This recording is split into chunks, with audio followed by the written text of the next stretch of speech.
tristesse faisait chavirer sa tête d'enfant.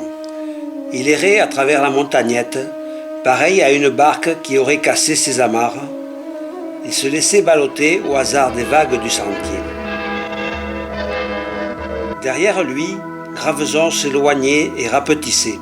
Maintenant, le village avait l'air d'un gros chat, ronronnant au soleil. François le fuyait pour cacher la peine qui meurtrissait ses 6 ans. C'est qu'il avait eu mal, terriblement mal. Sa mère lui avait appris que cette année, le Père Noël ne passerait pas par le mas. La mère s'était contentée de soupirer, et puis elle avait enfoui son visage dans un pan de son tablier noir. Elle avait pleuré. François en voulait au Père Noël. Il ne comprenait pas son attitude.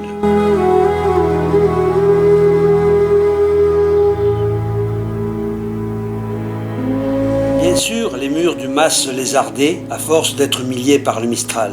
Bien sûr, la cheminée n'arrivait plus à cracher la fumée du vieux poêle. Mais c'est une raison pour pas s'arrêter au mas. L'enfant s'adossa à un petit chêne, pressa sa joue contre le tronc noueux comme pour lui chuchoter ses confidences. Si je rencontrais la mère, il dirait que c'est pas bien ce qu'il me fait. Je suis pas plus méchant qu'un autre. Et je sais qu'il a promis d'aller au mât de la reine chez les cheveux. Pourtant, la cheminée n'est pas plus solide que la nôtre. Un bruit de cailloux giclant sous un pas le fit sursauter. Il se retourna et il aperçut descendant la colline un drôle de personnage. Il avait surgi de la garrigue comme un lapin jailli du chapeau d'un magicien. Son corps flottait dans une pèlerine, son dos craquait sous le poids d'un sac pensu comme le ventre de monsieur Richaud, l'épicier de Graveson. Une barbe longue et broussailleuse lui mangeait toute la figure. Elle laissait filtrer que 2 yeux marrons comme des noisettes. François le regarda venir, immobile, comme si la foudre venait de le clouer sur place.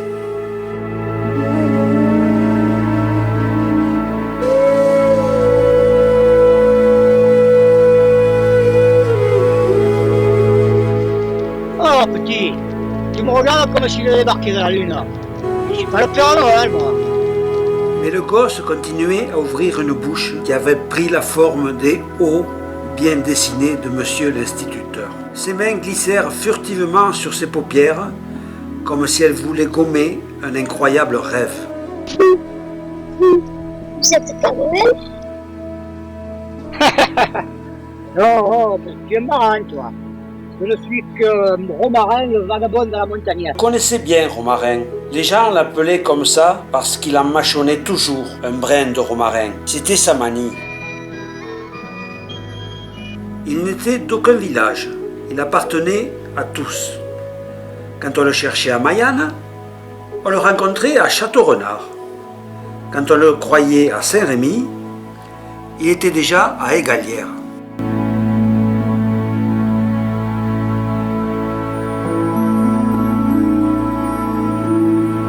Ah, on le reconnaissait de loin, Romarin. Les jours de Mistral surtout. Sa pèlerine, en souvenir de son passage en 39 à Barcelonnette chez les chasseurs alpins, se gonflait démesurément comme une voile. Sur les pas des portes, les vieilles murmuraient. Le romarin, il a du vin dans les voiles. On ne savait jamais si c'était à cause de sa pèlerine ou de son amitié pour les vignes du Seigneur.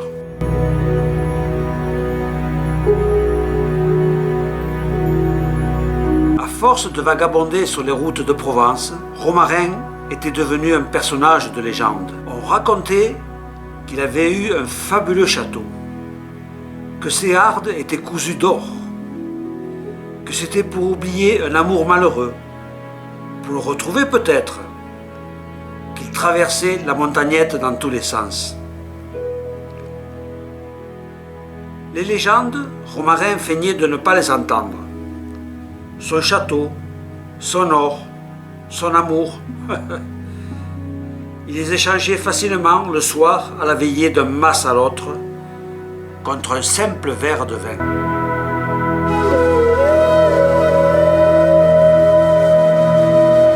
François Lui n'avait jamais vu le vagabond. Il le découvrait à cette seconde. Il en était sûr. Ça pourrait être le Père Noël. Pourquoi vous voulez pas venir chez moi, au mât de la chèvre, sur la route de Mayenne? Oh, venez, je vous en supplie, Père Noël. Romarin haussa les épaules. Cet enfant l'agaçait. Il se moquait assurément de lui, comme ces meutes de garnements qui le harcelaient parfois sur la place des villages. Il prit son sac rempli de vieilles fripes et quelques bricoles glanées çà et là et le jeta sur son épaule. Allez, va t'amuser, petit, ça c'est de ton âge. Là. Moi j'ai encore beaucoup de route à faire, tu comprends? Tu m'en veux tant que ça, Père Noël? Oh, ne me dis pas que tu n'es pas un Père Noël. Tu n'as pas tes beaux habits du dimanche, ni ta houppelande rouge, ni tes bottes serrées. Je t'ai reconnu tout de suite. Si ta barbe n'est pas blanche, parce que les cheminées sont bien noires. Ouais, je suis fou. Avec ces histoires à dormir debout, je me laisserai attendrir comme une vieille demoiselle. Allez, adieu petit. Moi aussi, ça fait 70 ans que je l'attends, le Père Noël. Et tu vois, elle n'est jamais venue. Tu ne donnes pas du tout, Père Noël? Le vagabond s'enfonça dans le sentier que l'écume du soir frangeait déjà. Le cri de l'enfant remua le cœur de Romarin. Il se racla la gorge. Il avait l'impression qu'une poignée de fer la serrait, la serrait. Ah, il ne se retourna pas. On se demande où les gosses vont chercher ces histoires. Graveson s'était habillé pour la nuit de Noël avec toutes ces maisons illuminées et se donnait un air de crèche. En traversant la place du marché, Romarin entendit s'échapper d'une fenêtre des rires d'enfants, comme une volée de moineaux. D'un seul coup, sans trop savoir pourquoi, il n'eut plus envie d'aller au café. Il savait pourtant que ce soir, les tournées ne lui seraient pas comptées. Ces rires lui incendiaient le cœur, et insensiblement, une image tarauda sa mémoire, celle du petit François lui répétant: Oui, je vous en supplie, Père Noël. C'est pas du bon, le pauvre. C'est la première.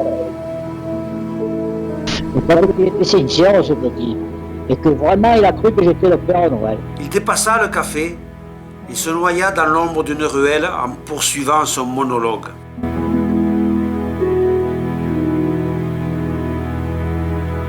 Il croisa deux jeunes gens sans les voir. Il n'entendit même pas l'un d'eux s'écrier: Il est déjà bien content là. Hé, le romarin.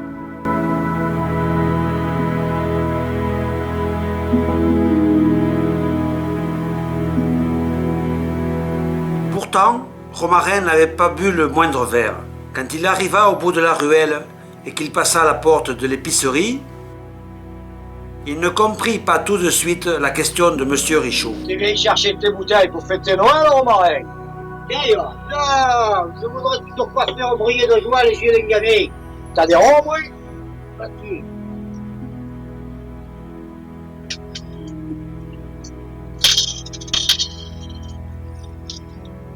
Ouais. Oh, Romarin, tu plaisantes là? J'ai du travail, dis-moi vite ce qu'il te faut.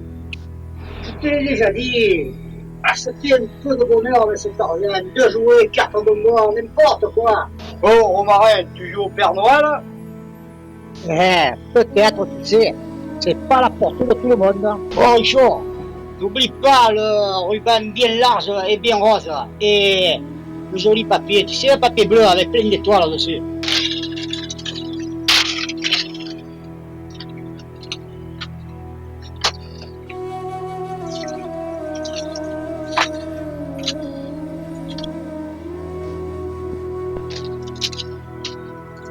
Allez, Romarin, joyeux Noël, hein? Ramasse, il est chaud. Romarin repartit avec son sac sur le dos et sous le bras un beau paquet.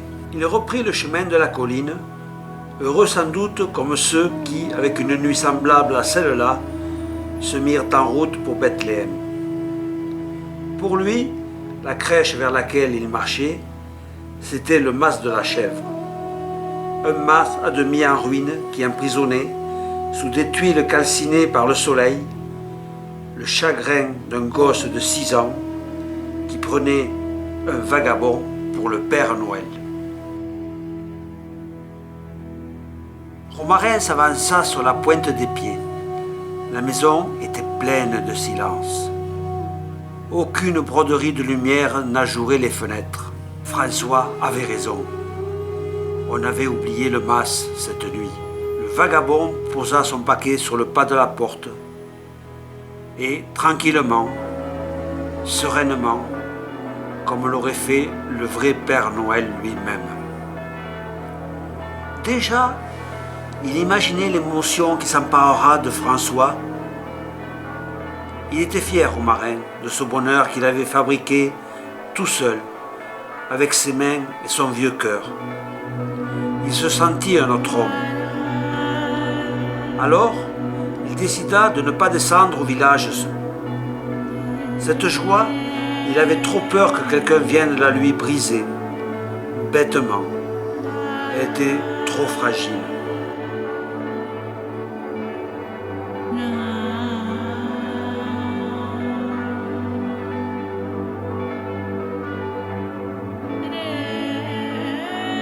Il s'allongea alors au pied d'un grand cyprès dont la cime léchait les étoiles.